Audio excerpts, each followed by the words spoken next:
কোনো উপায় নাই, হয় স্বাধীনতা না তো এখান থেকে মোড়াইতেগুলো ছুঁড়ে ফেলে দিবে। এদেশের মানুষ, এদেশের মানুষ নয়, এদেশের মানুষের সাথে মহান সৃষ্টিকর্তা একাত্ম হয়ে আছে। এই সৃষ্টিকে রক্ষা করবেন, আইনটা ধ্বংস করতে চাচ্ছে। কিসের তো ওপর ক্ষমতা লড়ি, চারবার বিএনপি ক্ষমতা এসেছে, চারবার আওয়ামী লীগ ক্ষমতা এসেছে। এদেশের মানুষের উপর ভাগ্যের পরিবর্তন করতে পেরেছে তারা। কেন বলে তারা দিল্লির স্বাক্ষর থাকে, তারা লন্ডনের স্বাক্ষর থাকে, তারা ওয়াশিংটনের স্বাক্ষর থাকে, তারা পাকিস্তানের স্বাক্ষর থাকে। তারা আমার এই ছোট্ট একটা দেশ, এর স্বাক্ষর কারা করবে? কিসের রাষ্ট্র? মাসের মধ্যে সংশোধন হয়ে যান,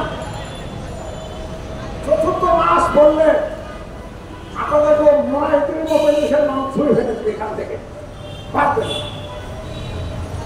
মানুষ, এদেশের মানুষ ওয়াশিংটন ছিল না, এদেশের মানুষ বহির্বিশ্ব ছিল না, এদেশের মানুষ দেশকে যাবে।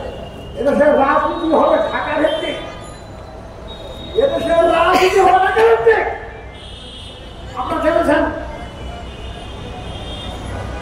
এই পর্যটন অধিকার মণিপুরে দেখেছেন, প্রকাশ্য স্বাধীনতার আন্দোলন ঘোষণা করছে। তারা বলছে দিল্লি না ঢাকা, তারা বলছে ঢাকা ঢাকা।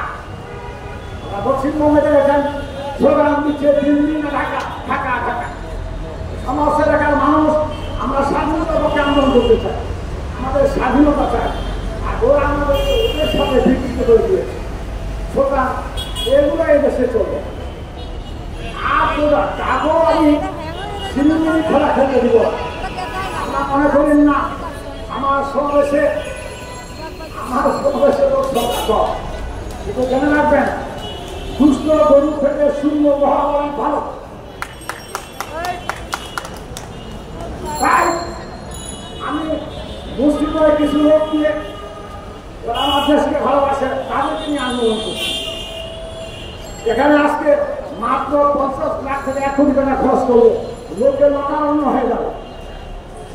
তারা কারা হবে জানে? তারা সে তাদের বাহিনীগুলো হবে। এদের দিয়ে দেশ শাসনও হবে না, দেশ কিছু হবে। সুতরাং দেশ গ্রহণ করুন, দেশকে ভালোবাসুন। আপনার সাংবাদিক আছেন, আপনার কথা লেখুন।